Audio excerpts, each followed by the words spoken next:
Hello, I'm Carolyn Knott, and this video is a short description of the Headley family tree and the descendants of my great-grandfather Henry Headley.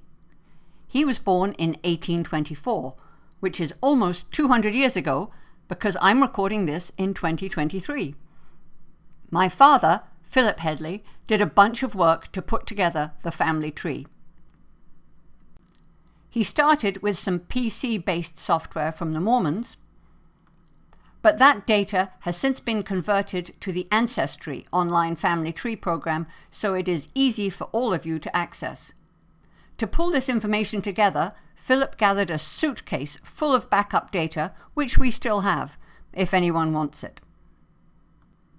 There are already 1,500 names in the Headley family tree, and big news, I can give you a free guest membership.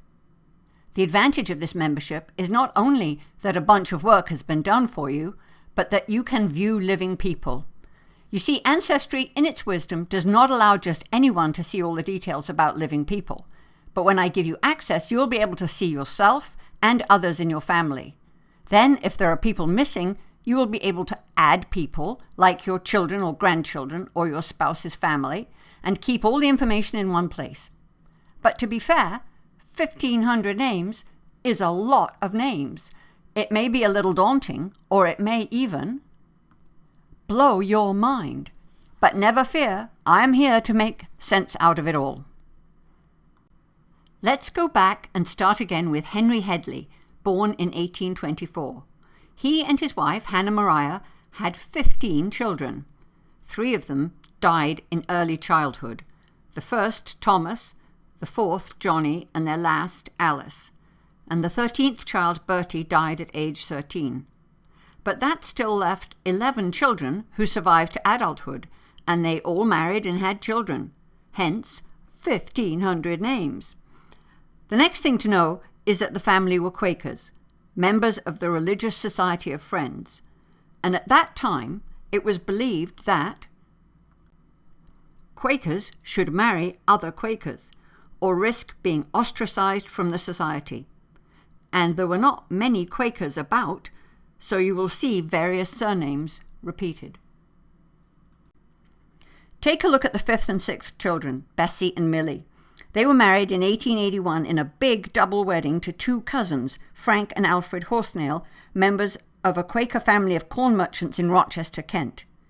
But Millie died giving birth to her son Headley, so her sister May, the 8th child, went and helped out with the baby.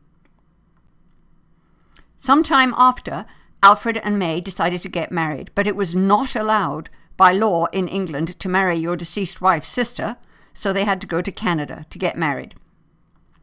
In 1882, Harry married Bertha Neve, daughter of a grocer in Leiston, Suffolk, and then in 1906, Paul married Bertha's sister, Winnie Neve.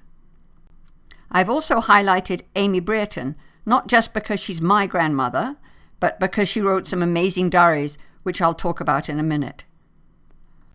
And if you think you will never remember all the names, it is, almost, a rhyme. Mary, Lily, Bessie, Millie, Herbert, May, Harry, Bay, short for baby, Fred, Nellie, Bertie, Paul. The last line doesn't rhyme.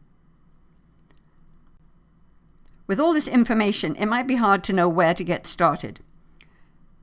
But I would recommend starting with yourself or your parents. If I send you an invitation to a free guest membership and you accept, you will be automatically taken to the Headley family tree. Once there, click on Find at the top right-hand corner and a search window will open. Type in your name. I have typed Henry Headley's name, and you will see the matches. Choose the one you are interested in. Here I have chosen Henry Headley, born 1824, and I clicked on his name to get a view of his immediate relatives on the left-hand side. So it's pretty simple. And if all of this has piqued your interest and you would like to know the stories behind the people, there is plenty of fascinating reading in the Dropbox, much of it written by people who were in the room where it happened. I mentioned Amy before, Percy's wife. She lived to be almost 91 and kept a handwritten diary which has been transcribed into Word documents. The originals are in the National Archives, but the transcriptions are in the Dropbox for you to read. Especially fascinating are the World War II years, to hear what it was like to live in southeast England with the bombers flying overhead. So that's it. As I said, I can give you free editor access to the family tree. Just email me at headleyhistory@gmail.com. It's absolutely the easiest way to start. Thank you for watching. Let me know if there are any errors or omissions. Feel free to point them out. And email me if you want to get started.